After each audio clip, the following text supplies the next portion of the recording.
Hey everyone, Sean here with Rocklands, co-founder and wine club manager, joined by head winemaker Nathan Zender. Thanks for joining us today, and we wanted to do this in video form for the first time ever, introducing the new club releases in your club pack this spring allocation. Thought it would be a little bit more energetic and lively than just giving you a letter that you probably aren't reading. So we hope you will. Yeah, I don't know. Yeah, I don't have really hard data on that. Just very anecdotal though. But yeah, if you weren't able to join us for our last barrel tasting in February, then you might have not met Nathan here. So Nathan has just recently taken over for Michael McGarry, who's with us for the past 3 years. And Michael's moved on to start his own winery in North Carolina. We're super excited about his journey, but also excited to welcome Nathan to the team. So Nathan, if you could just give us a few words. Maryland native from Tacoma Park originally.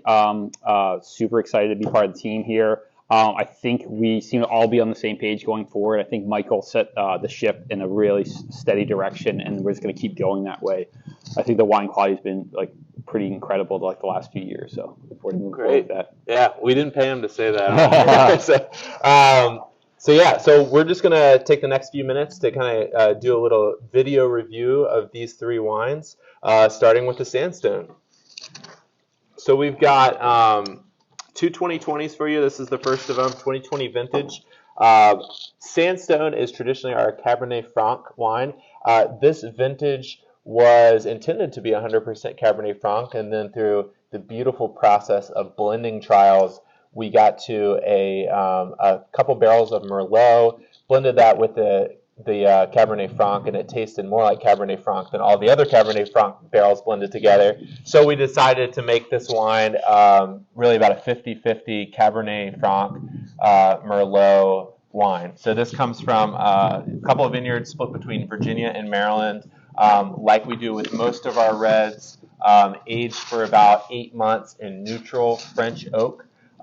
Sees a couple week maceration on the skin, and it's a pretty basic process after that. It goes into the barrel and it sleeps the course of the winter. We bottle it usually in May, and this was released last summer. So I haven't had this wine personally in a couple months, and it's really drinking nicely. Yeah, absolutely. I know it's we're both sort of pretty obsessed with Cab Franc, I think, Yes. of a certain style. And this is nice. You get some of that sort of greenness from the Cab Franc, but then a lot of sort of that richness and sort of berry freshness from the Merlot. So I think it works quite well. Yeah, and it's worth noting, I think when this wine first came out, there was a little bit of almost like effervescence in the wine, like a dissolved CO2 kind of approach or situation going on. And that's really, kind of softened out, and it doesn't really have that anymore. And keep in mind, we're working in a very low intervention way. So this is, spontaneously fermented wine, just uses a little bit of SO2 at bottling, sulfur dioxide. So, it's a more lively wine than maybe some are used to. And so sometimes, kind of get a little bit of prickliness on the palate. But really tasting nice right now, and very happy with that. Yeah, absolutely. It's super fun and drinkable. All right, moving on to the Hillside. And you might see with all these wines, they are unfiltered, unfined, and unfiltered. So if you do get a little bit of sediment, like this one is showing a little bit here in the neck of the bottle, not sure if you can see that, but that's 100% natural. It's the sediment from the grapes and the yeast in the wine. And yeah, nothing wrong with it. And that is an approach that we're really excited about, just having more of that raw, real Yeah, wine. it's all flavor. It's a wonderful thing. All right, so the Hillside. Hillside is another barrel-aged red, generally a blend of a little bit more components than the Sandstone. The last 2 years, one of the things that's usually the conversation piece with this wine is blending in about a quarter of the wine is made with white grapes. So you're like, what? This is a red wine made with white grapes? Yeah, it's about 25% white grapes. Most of that's Vidal Blanc and a little bit of Chardonnay. Those white grapes see a little bit of skin maceration, so they're kind of made like a red wine. And it's not, again, this is something where we went to like the blending trials, after a few months after harvest, and just kind of tasted through and just really liked how this blend was working out. And it kind of lightens up, what would otherwise be maybe a slightly heavier wine, then ideal. So the rest of the wine being made from, it's about half Petit Verdot and then about 25% Cabernet Franc.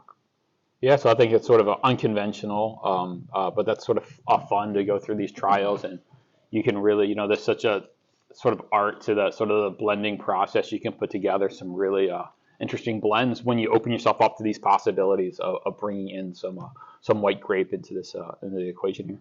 Sure, and I think natural alcohol here in the Mid-Atlantic is about 12%. Depends on the year, of course. How ripe you get. But that's about where this hillside comes in. So, we generally speaking, most years we're not really shooting for the 14, 15% West Coast style wines. And this is just a nice fresh wine. So it's drinking really nicely right now. And yeah, we're just about done with this vintage. So get it while you can. Let's see. Move on to the big show. The big show. Yeah, let's do it.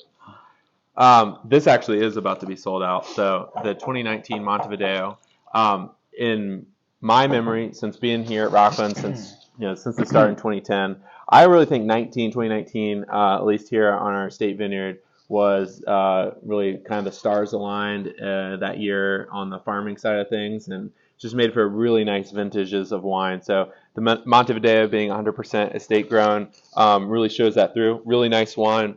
This is kind of our longest, a wine that takes the longest to kind of come from vine to bottle, if you will. So it's about a 2-year process, 18 months in barrel, and then we generally age another few months in bottle. And probably worth noting that like all the wood in the cellar here, all the barrels are all completely neutral. Usually been in production for 10, 20, sometimes more years than that.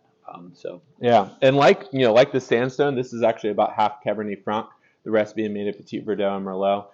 Petit Verdot, like we saw on the hillside, does give a little bit more tannin and texture to the wine.